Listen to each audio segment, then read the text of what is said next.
De tanto o pessoal ficar me perguntando sobre essas ações, eu vou tratar aqui a respeito da Cosan, Brava Energia, Raízen e outras. Lembrando que eu não acredito muito nessa coisa de publicidade negativa. Quando a gente fala sobre algo, mesmo que a intenção seja não falar bem, não estimular você a aderir a um comportamento específico, vai ter gente fazendo o contrário. Por isso que eu estou muito cuidado, estou fazendo esse vídeo de novo por conta de muitos pedidos a respeito dessas empresas, porque eu sei que tem muita gente que tem essas ações na carteira. Vem comigo. Sabe, investidor, como é que você está? E vamos direto ao ponto, ação por ação. Começando aqui com a Cosanzinha, ou, para os mais íntimos, Cocozan. O que está acontecendo com ela? Caindo aí seus quase 60% nos últimos 12 meses. Trouxe um vídeo porque o pessoal pediu sobre ela. Caiu abaixo dos 6 e não para de cair. Isso aqui você sabe o que é, né? Isso aqui basicamente é o pessoal operando vendido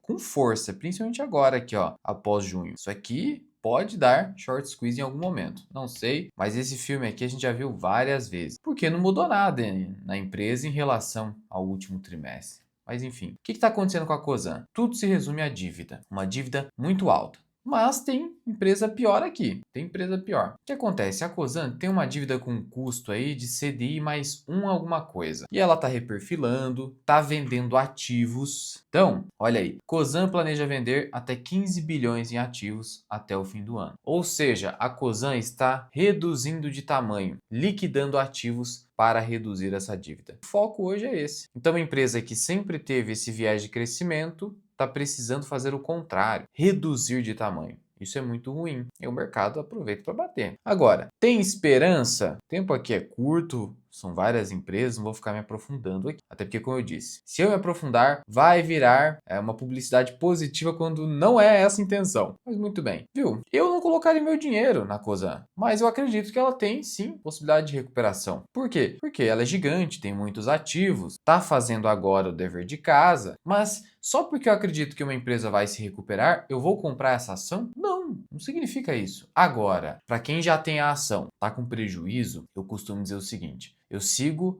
o que diz o Peter Lynch. Se uma empresa começa a ter os seus fundamentos deteriorados e eu percebi já de plano que eu errei na minha análise da minha compra, é melhor arrancar a erva daninha o quanto antes. Agora, se eu deixei rolar, eu não vou realizar um prejuízo enorme. Aí é simplesmente ficar deteriorando o meu patrimônio. Eu não vou fazer isso. Eu vou segurar, aguardando a recuperação e esqueço aquela ação. Esqueço. Se eu conseguir sair o quanto antes, porque eu percebi o meu erro, eu saio, utilizo aquele recurso para tomar uma melhor decisão de investimento. É preciso diligência na hora de comprar uma ação. Muita diligência.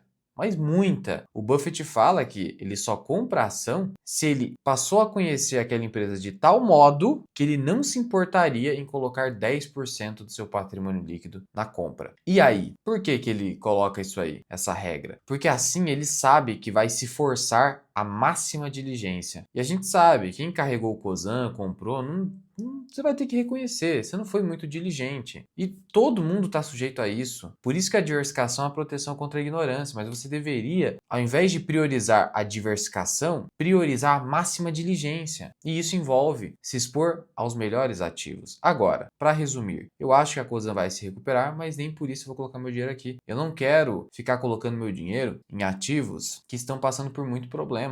Ainda mais uma empresa que está com uma dívida desse tamanho. Claro, tem coisa pior aqui, mas enfim. A mensagem é essa. Se você já tem muito prejuízo no papel, carregue, esqueça e parte para outra. Se você percebeu o seu erro, não analisou direito, sai logo desse negócio, esse abacaxi aqui, parte para outra. Agora, comprar, nada do que eu estou trazendo aqui é recomendação de investimento, tá? Nada. É só porque o pessoal me azucrinou. Mas enfim. E aí tem a Raízen. BTG prevê prejuízo bilionário. A Raízen está na mesma estratégia de redução de ativos, venda, geração de caixa através das vendas para reduzir a dívida que também está alta. Pior de tudo é que a Raízen está num setor que hoje está complicadíssimo, o sucro alcooleiro. Então não à toa que quem entrou na IPO está perdendo dinheiro, o papel parece estar barato, mas continua reportando prejuízo. É a mesma coisa a Cosan aqui, mesma coisa. Mas acredito ainda mais aqui na possibilidade de recuperação, porque o ativo da Raizen é um bom ativo, mas extremamente cíclico. O que significa cíclico, Luan? Significa que os fluxos de caixa são extremamente erráticos, imprevisíveis. Por isso, você deveria evitar o máximo possível, talvez até extinguir da sua planilha empresas cíclicas. Eu sei que no Brasil tem muitas empresas cíclicas, mas talvez você devesse realmente se afastar dessas empresas, porque os lucros são erráticos, você não sabe para onde vai minimamente. De novo, Buffett, ele investe em empresas em que ele consegue ter uma mínima estimativa dos fluxos de caixa para os próximos 5, 10 anos. Ou seja, só investe em negócios altamente previsíveis, o que significa dizer que não são cíclicos. Ah, Luan, mas ele tem petróleo na carteira. E petróleo a gente sabe que não é muito previsível. Sim, mas ele comprou no caos. Ele aportou em Chevron quando o petróleo derreteu durante a pandemia do coronavírus. Então são casos específicos. Mas afora isso, ele busca empresas em que você tem uma mínima previsibilidade do fluxo de caixa. E essas empresas você não tem isso. E aqui vale a mesma coisa para a Raizen do que eu falei para a Cosan. Acredito que vai se recuperar, que ainda tem mais chance que a Cosan, na verdade, mas que vai demorar, setor difícil. Para quem comprou agora, beleza, segure, vai, aguarda. Eu não compraria, nem tem na carteira. E aí é só você seguir também o que diz o Nassim Taleb. Não me diga a sua opinião. Me diga o que você tem na sua carteira de investimento. Os membros acompanham a minha carteira e pergunta para eles, ou para ele, qualquer um deles, se eu tenho raiz, se eu tenho Cosan. Então você deveria começar a pensar nisso. O que esse cara tem na carteira? Então a opinião dele está alinhada ao que ele tem na carteira? Isso que é importante você pensar. Bitcoin. Eu gosto de Bitcoin, tenho Bitcoin na carteira, mas é claro que eu posso até gostar de uma empresa e achar boa uma empresa, mas não necessariamente eu tenho ela na carteira. Por quê? Porque eu não vou ter tudo. A máxima filtragem é importante. E outra que tem a questão do preço, mas aqui são empresas que já caíram um monte, mas mesmo assim eu não vou comprar. Temos a Brava Energia, perto dos seus R$ 20. Essa aqui está até com PL positivo, ou seja, está reportando lucro, mas os lucros são erráticos. Zero dividendo, dívida alta também. Aqui, a empresa nem precisa vender ativos. Então aqui a recuperação é muito mais clara. É mais uma questão de arrumar a casa, que ainda está desorganizada aqui. Teve a fusão com a Enalta, mas é aquilo. Se você tem PetroRio, você tem até PetroRecôncavo, empresas melhores, por que você vai se meter com a Brava Energia, que é mais complicada? Busque aquilo que é mais óbvio, mais simples. Não vai se meter com coisa difícil. Mas essa aqui, a recuperação é ainda mais tranquila, na verdade. Mas, de novo, nem por isso eu vou comprar. A Fitch deu aí um rating bacaninha para ela. Então, em termos de crédito, ela tá legalzinha, não é grande coisa. Mas, de novo, quer se meter com petróleo? Vai no que é mais óbvio. PetroRio. Quero dividendo? Petrobras. Eu tenho Petrobras e PetroRio na carteira. Agora, Auren Energia. E aí? Olha essa loucura de pele aqui. A Auren Energia subiu bem nesse ano, claro, né? Chegou a 7,60 ali em abril. Na verdade, chegou a 8,79, caiu e aí voltou a subir. Agora está 9,21. Esse dividendo aqui é irrelevante. Agora, olha o tamanho dessa dívida. Aqui está errado, tá? Como é que é o cálculo? Vamos lá. Eu nem quero olhar para o EBITDA, porque depreciação e amortização é um item muito importante. Porque em algum momento a empresa vai ter que desembolsar CAPEX para poder não perder a sua vantagem competitiva repondo a depreciação de determinado ativo. Mas beleza. Então eu vou comparar com o EBIT. Aqui tá 11 vezes também, não é assim. Ó, eu clico aqui em contábil e eu vou dar uma olhada no EBIT trimestral, que é o lucro operacional. 1 bilhão, 4 bilhões ano, 4 bilhões ano. Então espere mais ou menos isso de EBIT na companhia. Se eu estou falando de 4 bilhões, agora eu tenho que olhar para quê? Tamanho da dívida. Dívida líquida 20 bilhões. Então a gente está falando de 5 vezes EBIT. É muito, é muito. Quando você olha para o cronograma de dívida da empresa, você pode supor que vai haver necessidade de reperfilamento, rolar essa dívida, né? Porque é uma dívida muito pesada e com um cronograma um pouco apertado. 5 vezes, dividendo, esquece aí por um bom período. Então também não é uma empresa que hoje eu compraria, não compraria. Mas aqui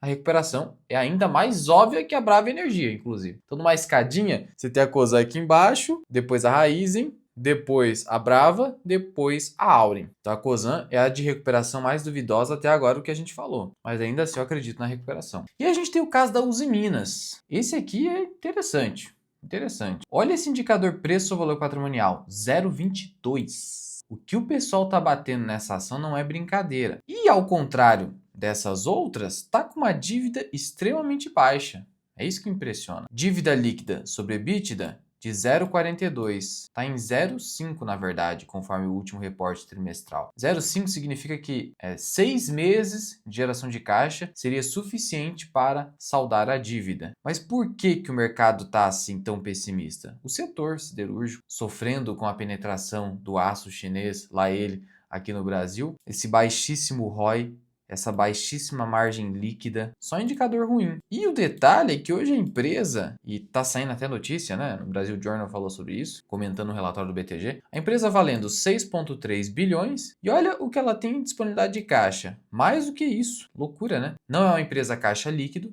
porque ela tem uma dívida bruta que supera essa disponibilidade, mas ainda assim impressiona. Porque hoje, quando você vai no balanço da empresa, o que ela tem de estoque, 7 bilhões, também está acima. Só o estoque já bate o que ela tem de dívida, já que a dívida líquida é isso aqui, e é maior que o valor de mercado. Então o pessoal está falando, olha, isso aqui não vale nada. É isso que o pessoal está falando. E olha que a empresa ainda tem depósito judicial, ela quase está negociada abaixo do valor que ela realmente tem de caixa, viu? Na prática. Loucura. Ainda assim, não vou comprar. Por quê? Nesse caso aqui, porque eu quero comprar uma ação na qual eu não precise me preocupar com a saída do papel. O que eu quero dizer com isso? Eu não quero comprar o papel e ter que ficar monitorando o melhor momento de zerar a posição. E isso é o tipo de coisa que quem entra em Usiminas, esse tipo de papel, vai ter que fazer. Eu não quero me preocupar com isso. Eu quero simplesmente comprar nos melhores momentos aqueles ativos da melhor qualidade. Mas aqui, quem segue Ben Graham, né? Olha o upside aí. Então, realmente. Mas, de novo, não vou comprar. Não é recomendação. Aqui tem briga de gestão, além de tudo. Então, tem treta de gestão, de controladores ali. Tem setor ruim, baixa rentabilidade. Então, esse é o problema hoje que faz o pessoal descartar os Minas. Aí a gente entra aqui em ações que eu realmente não acredito na recuperação. Braskem pode até subir, mas isso aí não interessa. Mas a empresa, não, Braskem não. E tem gente que pergunta, fala sobre Braskem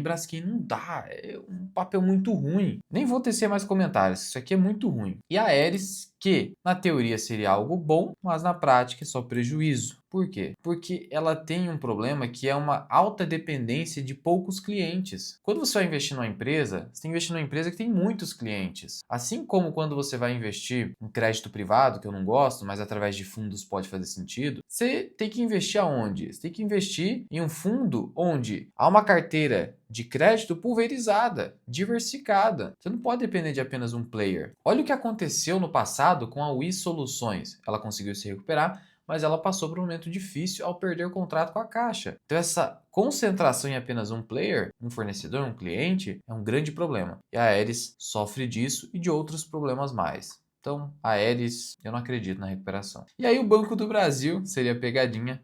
Claro que eu acredito na recuperação, tenho posição no banco. O problema hoje é a inadimplência. A gente não sabe quando ela vai parar de subir. E o que a gente tem que fazer aqui é simplesmente esperar. O banco vai continuar pagando dividendo, embora não seja um dividendo muito alto, vai reduzir bem, mas a gestão vai ter que controlar a inadimplência. Isso vai acontecer em algum momento. É a maior carteira de crédito do agronegócio do país. É um banco centenário, mas a gestão perdeu o controle da inadimplência. É isso que aconteceu. Crise de crédito afetou muito o Banco do Brasil. E agora é acompanhar o enfrentamento desse problema. Simples assim. Pode levar quanto tempo? A gente não sabe. 1, 2 anos, isso faz parte. Mas aqui é simplesmente esperar. E ainda tem o caso de Jales Machado, Taurus e Ferbasa. Aqui eu trouxe detalhes, vídeos individualizados de cada uma dessas empresas para os membros. Então torne-se membro da comunidade, tem muito conteúdo de valor lá dentro, em uma assinatura que cabe no seu bolso e que você pode cancelar a qualquer momento e ainda ter acesso ao meu treinamento Formação Virar Invest. O link está aqui na descrição e no primeiro comentário fixado. Sendo que na condição de membro, você faz uma sugestão e eu vou e analiso. E ainda estou trazendo uma novidade lá na comunidade, que são relatórios de análise. Só das melhores empresas da bolsa. Vai ser um filtro muito rigoroso, como deve ser. Então conheça a comunidade. Aí, para ser membro só do YouTube, Luan, você vai ter acesso também a alguns conteúdos exclusivos. Se for nível 2 de membro, aí você vai ter tudo, exceto o treinamento e os relatórios de análise. Agora, comentários aqui do último vídeo. Após fazer alguns cursos, me ensinaram que o único almoço grátis nos investimentos é a diversificação. Mas após 2 anos vendo a carteira andar de lado, eu virei a chave. Hoje tenho pouquíssimas ações, mas para isso funcionar eu cito o Luan, preço importa. Hoje me sinto bem melhor. Importa. Margem de segurança é o conceito mais importante de Benjamin Graham segundo Warren Buffett. Eu caí na cilada dessa teoria quando comecei a investir há 8 anos atrás. É muito papinho papinho, cara. Credulidade em modelos, muito papinho. É como diz o Yogi Berra. Na teoria e prática são a mesma coisa, mas na prática, não. É assim que funciona. A verdade é que investir em ações não é para todo mundo. A volatilidade é muito alta. Quem tem perfil conservador não entra não, porque senão vai passar mal. Com certeza. Se você não aguenta a volatilidade da bolsa, se você não tem psicológico para isso, esquece, não dá. Aí é uma questão de ir aprendendo, porque conforme você mais conhece de algo, mais estuda algo, seu medo vai reduzindo. Claro, é a mesma coisa. Se eu vou começar uma coisa nova, eu tenho medo daquela coisa nova, porque eu ainda não conheço. Mas conforme eu vou me aprofundando, me interessando, eu vou perdendo o medo. Então, o medo está associado à falta de conhecimento. Agora, se eu não quiser conhecer de verdade, estudar de verdade, aí é melhor ficar longe. O círculo de competência é a chave. E esse aqui ficou puto. Sim, Harry Markowitz não sabe de nada. Quem sabe mesmo é o Luan. Olha, eu não sou o único que defende essa posição, mas tudo bem. Ficou ofendidinho. E aqui em cima eu vou deixar o último vídeo em que eu tratei sobre as 10 besteiras que são faladas na internet sobre investimentos. Corre lá.